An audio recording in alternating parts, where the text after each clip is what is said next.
Welcome to Integrity Inspire, your daily dose of inspiration and motivation, featuring the bright and talented members of the Integrity Marketing Group family. Now, here's your host, Integrity co-founder and CEO, Bryan W. Adams. Thank you, everybody, for joining us today on today's podcast. One of our core values here at Integrity is family, and multiple family generations have played a key role in the histories of many of our platform partners. It makes sense when you think about it. As you work to serve the needs of others, it starts to become really a family trait.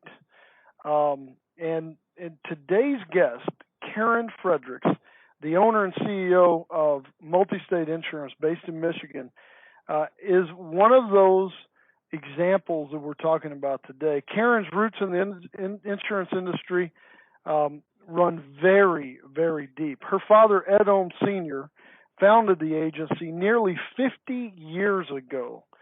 And from a very young age, Karen learned the business inside and out, working in virtually every single part of the company. After becoming a top producer and a leader in the agency, Karen was finally able to buy the agency outright in 2011 and built it into one of the most dynamic businesses that we've partnered with. It has been an absolute joy to have Karen, Sandy, Summer, her entire team at MultiState, and everyone else there, Maury, her husband, as part of our extended Integrity family. One of the things I love most about Karen's approach to business and frankly just to life is her positive outlook. This is someone who just doesn't know the word quit, and she always has a smile on her face and always makes you have a smile on your face as well. Karen never dwells on the past. Now, I've never heard her dwell on the past. She's always looking forward to the future with optimism.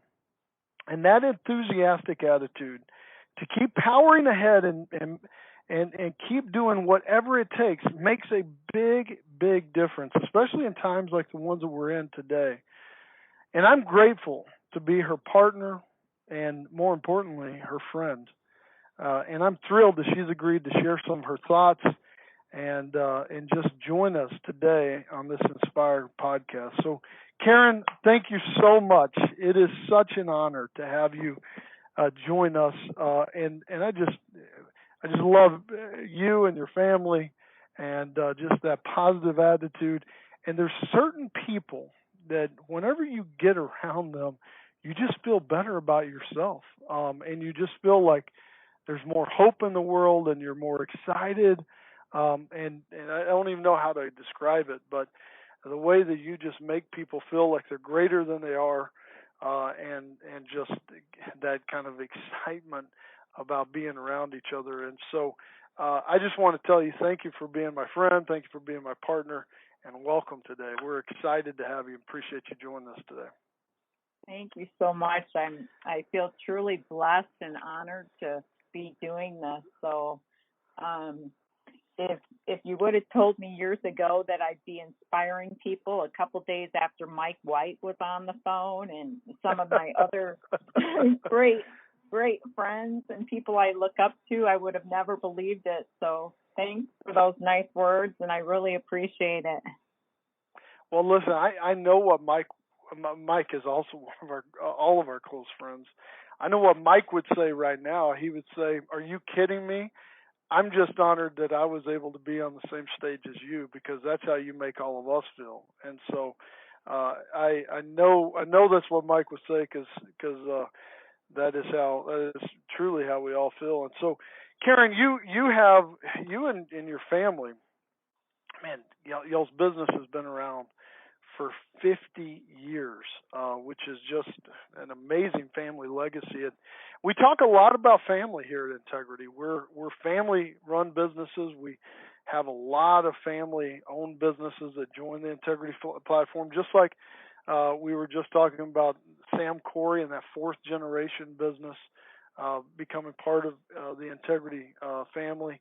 And we really look, as part of our core values, look at our family, at integrity as one. And that's part of, even some of the decisions we've made and some of the things that we've done to make sure that we were prepared and making sure that everybody was taking care of their family has been a big part of it. But it comes from people like you who grew up in the business, who really, this has been almost more of a calling than just a business, really, for you and for a lot of our partners. Man, I could go through a lot of different examples of our partners like John Bettis and Mike Wingate and Julie Ruttinger and Cord Sheath and Austin Wingate and Hunter White and all. I mean, I could just keep going with the Francis boys, the Savers, and all these families that have become part of the Integrity family, that they grew up in the business and even took their business to new heights that they never really could have dreamt of, or maybe even the founder of that business could ever dream of. So whenever you started in the business, Karen, and growing up, was it expected that you would just one day run the business and take over? Is that what you were kind of? I'm intrigued to learn how that process works. Were you kind of groomed at an early age that this is going to be your business to take on, or how did that work for you and your family? Not exactly. I grew up in, it was more of a male-dominated industry back then, more so than now. And I ended up working at McDonald's and doing side jobs for my dad. He never really talked to me about joining the business. But I'm the youngest of 5 kids, and my 3 older brothers worked there. So I took a different route, and 8 days after I graduated high school, I moved to California to either be a movie star or marry one, and that didn't work out for me. And 5 years later, I came back to Michigan and worked as a secretary for my dad. And yeah, as I was a secretary, my dad taught me how to be on time and to dress for success. If I was late for work, he'd send me home and tell me to really think about if I wanted to work there, and if so, come back tomorrow. So, wow. He was really tough, and at that time I was a single mom, and if he had any idea what I went through from 5:30 a.m. to 8 a.m., everything seemed to go wrong that made me late. But anyway, I was sitting there putting commission checks in envelopes for agents, and those checks were more than I made all month. So I asked my dad how I could get in on this, and he said I had to take a test, and I went and I took my test and I failed it, but I went back a week later and passed it. So that's kind of how I got in the business. Wow. Yeah. There's a lot more I could tell you, but I won't.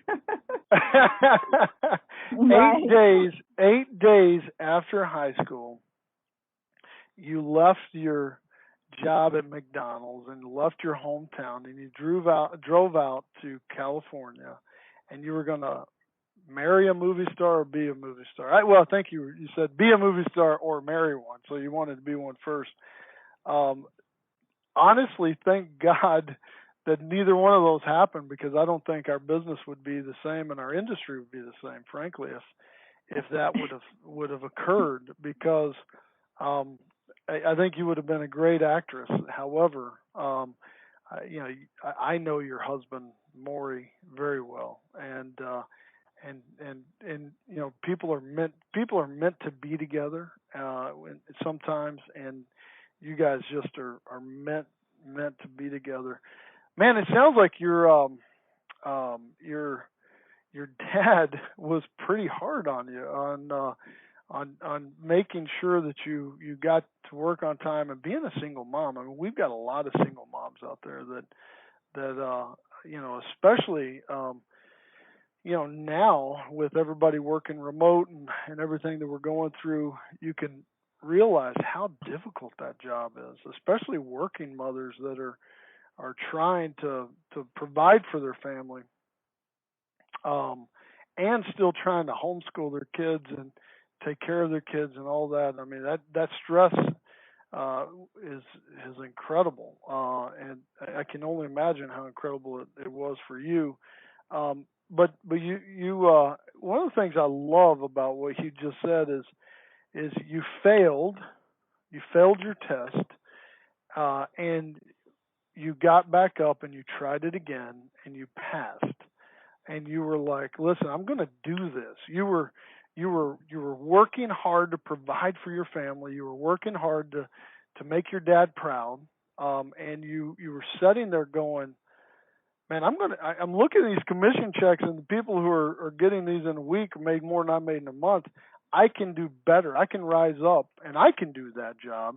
Even though you mentioned it was a really male-dominated industry at the time, but you were like, man, there's just something about you, Karen, that I love about you going, by golly, I can do that too. So what was it like when you first got out there and started selling?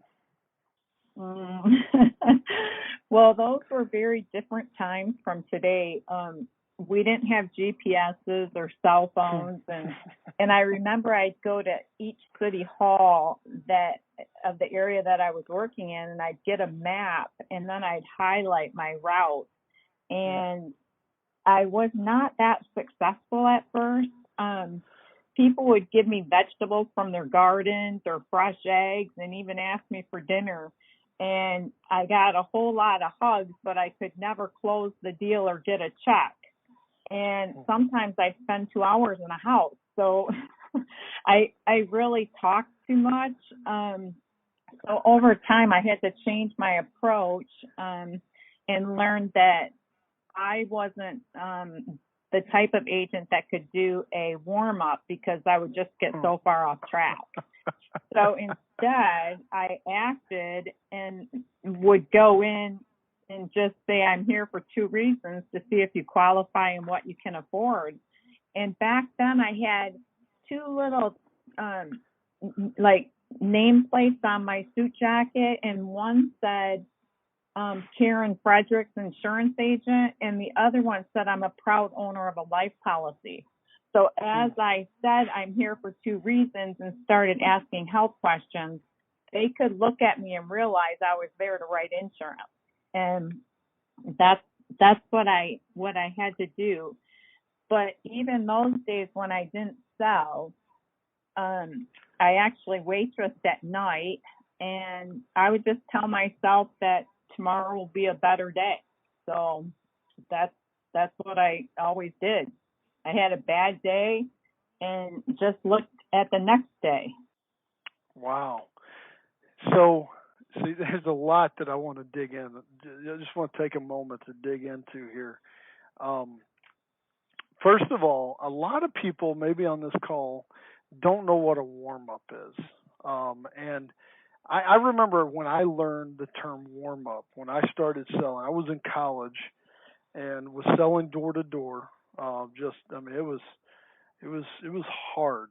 That job is so hard, and you get told no so much that if you don't really believe in it, it's really difficult. But I remember I too learned that I couldn't do a warm up because I would talk too much, and in fact, I didn't understand the term warm up. When my manager taught me to warm up, I was like, is he talking about stretching? What's he talking about? And so warm up essentially is you just get in there and build rapport, right? And you try to get to know each other. I remember the first sales appointment I went on that was on my own, and you may have heard the story before, but I got in the house and I was so nervous. And this lady is watching Days of Our Lives, and I grew up watching Days of Our Lives. My family had watched Days of Our Lives, and I mean we built kind of our schedule around Days of Our Lives. So we started, me and her, this lady and I started talking about Days of Our Lives, and we talked about all the different characters and everything. I haven't watched Days of Our Lives in a long time, but but it took me forever. And by the time I got ready to make my pitch, she was like, I don't have time for you anymore because I've been there too long. So you too had been through that, where they would give you tomatoes and stuff from their garden. They loved you, but they didn't see you as somebody who was going to provide a service to them. Is that right? Yeah, no way.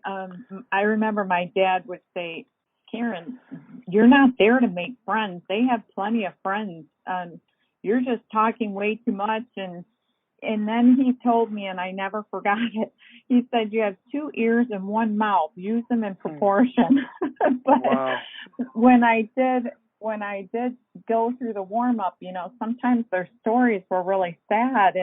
And I caught myself just really empathizing with them. And before you know it, I didn't even feel like they could afford to give me a check. I wasn't like, I was stuck in my own head. I wasn't looking out of the box and actually providing them what they needed. I just would go way off track. Yeah. So well, I had to learn. Well, yeah, we all do, and that's one of the things I love about sharing these stories with people, because there's other people who are getting started in the industry right now that are having that same challenge. And we all need to know we've got 2 ears and 1 mouth, and we need to use those in proportion. A couple other things I love about what you said is you bought what you sold, right? You believed in it enough. When you find that conviction that says, I need this too, and you bought what you sold and you put it on your name tag that said, I'm a proud life insurance owner. I can't remember how you said it, but I mean, you like that says a lot when you say, hey, I'm not just, providing this, I'm also a customer. I think there's a lot of truth to that. And I love that about what you said. The other thing is, whenever you believe in something, you're willing to do whatever it takes to be successful, right? I mean, that is one of the things that we've talked about a lot on this podcast, and a lot of different things that we've talked about is people who believe in things. And really, and you can just go back through, guys and their story. Allentown working in his dad's dirt floor basement with asbestos over his head and a burlap sack as a door. Guys like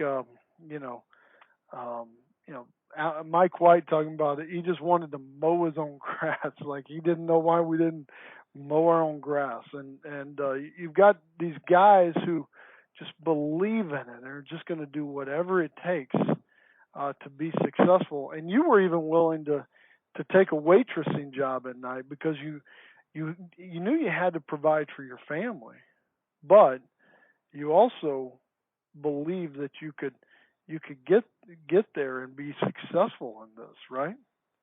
Oh yeah, I never gave up. I mean, up. waitressing paid some of the bills, but I always wanted more. I wanted to be successful, and being a single mom back then, I wanted to be able to provide for my daughter and give her things that otherwise I wouldn't have been able to do. So I didn't grow up thinking, oh my gosh, I wanted to be a insurance agent one day.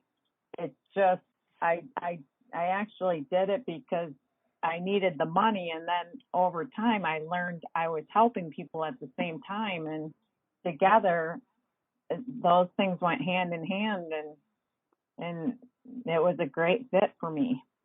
That's amazing. It sounds like, I mean, Karen, you have had to work really hard. I mean, to overcome all the different obstacles and different challenges that you've gone through and fight through all that adversity to get where you are now. I mean, tell us a little bit more about that. What has been kind of the secrets to your success on fighting through that? I always thought to myself, the more successful you get, the more you're going to get knocked down at your kneecaps. And I would think of like I don't know, like if people are familiar with lacrosse, there's there's always a goal at the end of the field, and the person with the ball is running down the field to get to that goal, and their sights are on it, but all along they're getting knocked down and pushed around. And I always thought to myself, it's not about how many times you get knocked down, it's about how many times you get back up. And that's what my philosophy always was. I just kept my eye on the goal, and as hard as it was, I just kept going for it. So, and it just always seemed to work out for me, but it was very difficult. Oh yeah.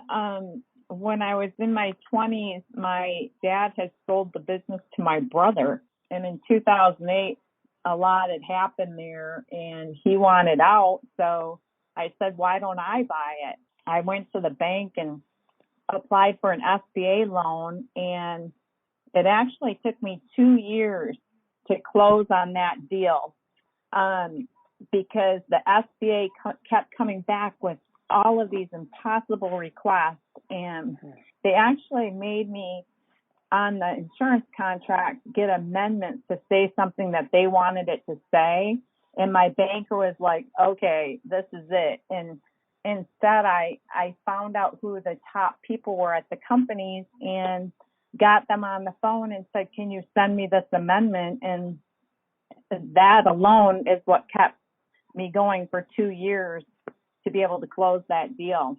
And before you knew it, I owned the company. So wow. That was a big accomplishment. So wow, I love that story. And then you finally bought the company, right? So you go through that entire process and you finally buy it. And then what happened? Well, and then I started going on. I mean, I didn't even know how to read a profit and loss statement. And I started going on these conventions, and many times they thought Maury was actually the qualifier, and instead, like, they would have, a lot of the guys would go golfing and a lot of the women would go to the spa, but I found myself always wanting to golf, even though I was a terrible golfer, but I just wanted to be with the best of the best in the industry to learn from them. So that's how I did that. And even to this day, like, I've been fighting stigmas around women in the industry, and I'm still very committed to that. And so I was on these conventions and just kind of finding my way, and then Mike White came into my life and changed my world. It was the biggest opportunity I had ever been given. Mark Waite came to my office in Michigan, and I didn't even really know who they were, and he explained this diamond partnership to me. And before you knew it, I was getting these exclusive Medicare supplement deals in Michigan that I would have never had the opportunity to do that with anybody else. And Mike always treated me fairly and was he's like a mentor to me. So I thank him all the time for that to this day. It was just unbelievable. And then Mike partnered with Integrity. So I was like, okay, why did he do that? I didn't understand it, but I knew I wanted to be a part of it. I wanted to kind of follow him and do what he did. So I reached out to him, and actually a year passed, and I reached out to him again, and he was in the car in Dallas with, I don't know if you were in the car or what, but I just happened to call at the right time. And 2 days later, you called me and we started to put in motion. And then before you knew it, I was flying down to Dallas to talk to you in your boardroom. And it was probably the most nervous I had ever been in my whole life. And I felt so far out of my league, but I wanted it so bad. And then I became a partner, and then the people I used to try to golf with to learn from are now my partners, and they're actually sharing their secrets and helping me to grow. And I just thank God every day for that. It's just been an incredible blessing, and yeah, yeah.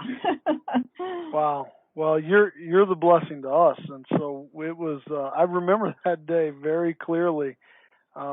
And when we talked and said, "Oh my gosh," I think I dropped the ball on following up with you, which I felt horrible about. I was like, "Well, let's get together." And I remember you coming down. It was in December. We sat down, and it was probably one of the easiest processes that I'd been through. Is we just said, "Let's just figure it out. How do you want to figure this out? What do you want? And let's just put something together." And by that, within not very long, we were shaking hands and becoming partners. It was just such a natural fit whenever we sat down that first time, because it was, you could see that positivity and that never quit attitude, that it was like, we have got to be partners with Karen and her team, and I just wish we had done it sooner. And so, to your point, now you're partners. You're an equal with all of these people that you looked up to, and now they're looking up to you, and they're also saying, "Man, Karen is sharing her ideas and her secrets with us," which is really one of the best parts of this whole Integrity family. Man, Karen, with even all the challenges you face, you remain, honestly, one of the most positive and encouraging people I know. How do you maintain that optimistic outlook on life? I don't know. It just, I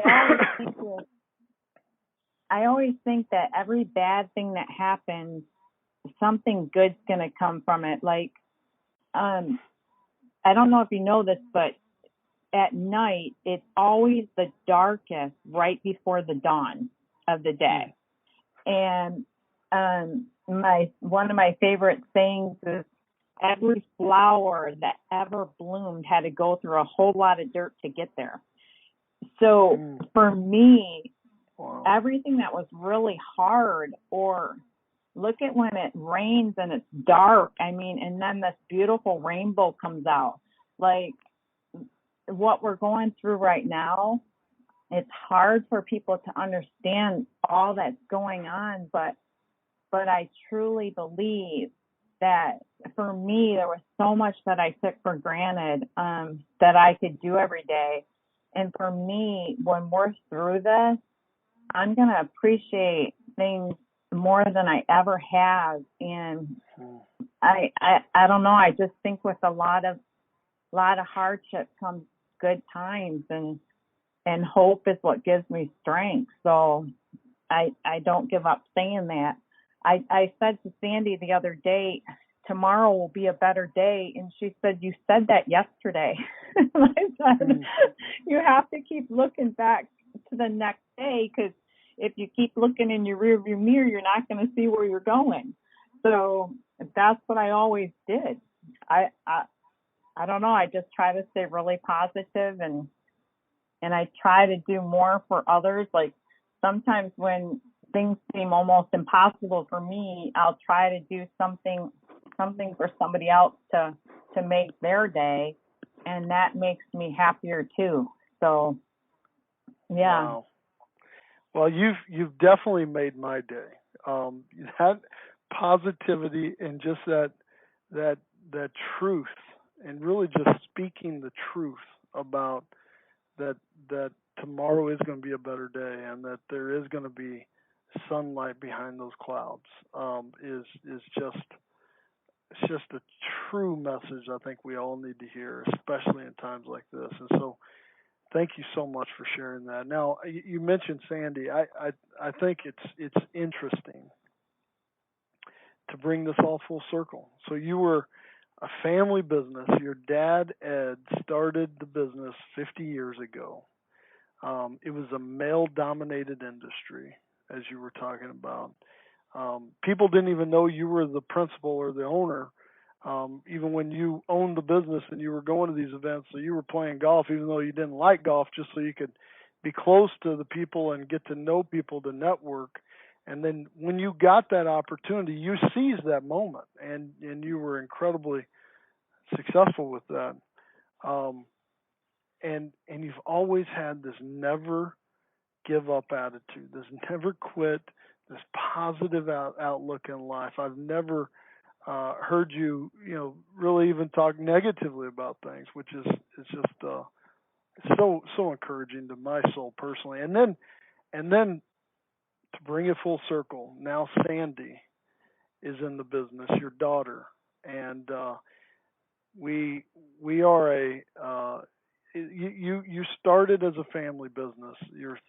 I guess that makes it a third generation family business, but now you're just part of a bigger family at Integrity, which is so exciting for all of us to have Sandy involved, and you guys as part of the overall Integrity family. So thank you so much for all that you guys do, for your positive spirit and your leadership within the Integrity family.